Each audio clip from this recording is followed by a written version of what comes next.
Hi, Kim West, the Sleep Lady, and in this video blog, I'm going to answer Kelly's question. And here's what she wrote in. Please, please, please help me. I'm at my wit's end. My daughter was 8 months old when I discovered your book, and she had never slept more than 4 hours straight. Within 3 nights of the shuffle, she was sleeping all night. Early waking was a problem for months to come. But finally, at 2.5 years old, we have been and are on an excellent routine. Good job, Kelly. We wake by 7:30 or 8 every day, nap at 1, and bed by 8. She moved to a big girl bed about 4 months ago. She runs out 4 to 5 times a night, but eventually she'll go to sleep. She has never slept in our bed. 2 nights ago, she ran out of her room scared of thunder and lightning, and I put her in our bed for an hour. She never slept. And then I took her back to her bed, and she went right to sleep the rest of the night. The next night, there was thunder and lightning again. So my husband stayed with her in her room. She did not come back to ours. Now she refuses to go to sleep.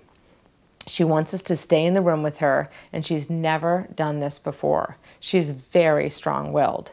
We put her to bed at 8 p.m. and it's 11 p.m. and she's still running outside of her room. I have tried everything from threats to not talking at all and just putting her back to bed. I have no idea what to do. I know I need to be consistent, but I'm not going to sit with her every night. Please help. Okay, Kelly. So, this is sometimes just a stroke of bad luck when you have 2 nights in a row of bad thunder and lightning, and it doesn't take much to ingrain a new habit like staying with her or sleeping with her, and also for a child and an adult to get what they call like a conditioned response. So you'll see this sometimes in older children and definitely in adults where they maybe have a difficult night going to sleep or a difficult 2 nights, and then they start to get anxious about going to sleep. Okay, and so that could be happening too. So I really want you to reassure her of her safety and tell her that, mommy and daddy will keep her safe and are there for her, but that we have to, she has to stay in her bed and put herself to sleep and sleep through the night. I know it's not going to happen that easily.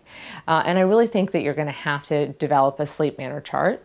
I talk about them in my book too, and in my workbook. There's even a tear out one. I would come up with, lies in bed quietly, put self to sleep without mommy or daddy lying down with you, put self back to sleep during the night, stays in bed until I would encourage you to get a wake up light as an example. Or music, and then go have the family meeting, go over them at bedtime, go over them in the morning, and then work your way out slowly with the shuffle. And I know that you don't really want to do that and you don't want to stay in there, but I think that you have to kind of reassure her of her anxiety and break the pattern. And I don't know how long this pattern has been ingrained. If it was only 2 nights and it was a week ago, or has this been going on for months now, and it's building on itself. So I think that's better than at this point just returning her a million times or closing the door and just increasing the anxiety. And most importantly, it's not working. So you have nothing to lose by staying in the room, but you're going to move every 3 nights. Don't stay longer because you will cause a new problem and she'll want you sitting there. So if that means, by the way, that you need to sit, by the door as a beginning stage with her, that's okay. Okay, and then move every 3 nights. Okay, I hope that helps.